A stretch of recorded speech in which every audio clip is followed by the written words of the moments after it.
শৈলকুপায় পারিবারিক বিরোধের জেরে প্রতিপক্ষের হামলায় প্রাণ গেল একজনের। এই ঘটনায় আটক 2। ঝিনাইদহের শৈলকুপায় পারিবারিক বিরোধের জেরে প্রতিপক্ষের হামলায় একজন নিহত হয়েছে। বৃহস্পতিবার সকালে উপজেলার জয়ন্তীনগর গ্রামে এই ঘটনা ঘটে। পুলিশ ও স্থানীয়রা জানায়, ওই গ্রামের কৃষক কেসমত আলীর সাথে বেশ কয়েক বছর ধরে তার ছোট বোন জামাই নবিজ উদ্দিনের বিরোধ চলছিল।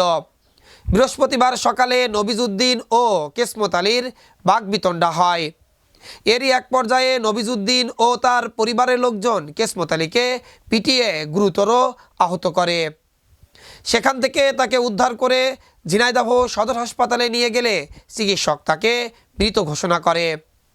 এদিকে এই ঘটনার পর পালিয়ে যাওয়ার সময় উপজেলার কাছেরকোল ইউনিয়নের বোয়ালিয়া গ্রাম থেকে আটক করা হয়েছে অভিযুক্ত নবিজ উদ্দিন ও তার ছেলে রফিকুলকে।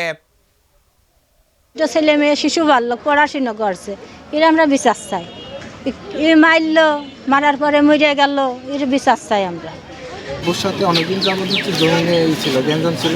এখন ওইটা নিয়ে আমার আব্বু কোনো কথা বলেনি। তো আজকে তারা হচ্ছে আব্বুকে বকার পরে আব্বু আবার উত্তেজিত হয়ে যায়। তখন আব্বুকে সবাই মিলে, পরিবারের সবাই মিলে মারে। তারপরে আমি যাই, আম্মু যাই, আমার ভাবি যায়, একজন মানে আমাদের সবাইকে ধরে মারে। তারপরে আব্বু হচ্ছে পড়ে যায়, তারপরে আব্বুটা ব্যস্ত হয়ে যায়। তারপরে এখানে নিয়ে আসে, নিয়ে আসার পরে মারা যায়। কি চাও আপনার? বিচার চাই। আমি তো মনে করেন না এরা আজকে যে ঘটনা ঘটাইছে এটা সম্পূর্ণ পরিকল্পিতভাবে এটা ঘটানো হয়েছে। প্রতিহিংসার কারণে আগে আরও একবার আক্রমণ করা গেছে, তো সেবারও হসপিটালে ভর্তি হয়েছিল। তো আমি সর্বোচ্চ শাস্তি ফাঁসি চাই।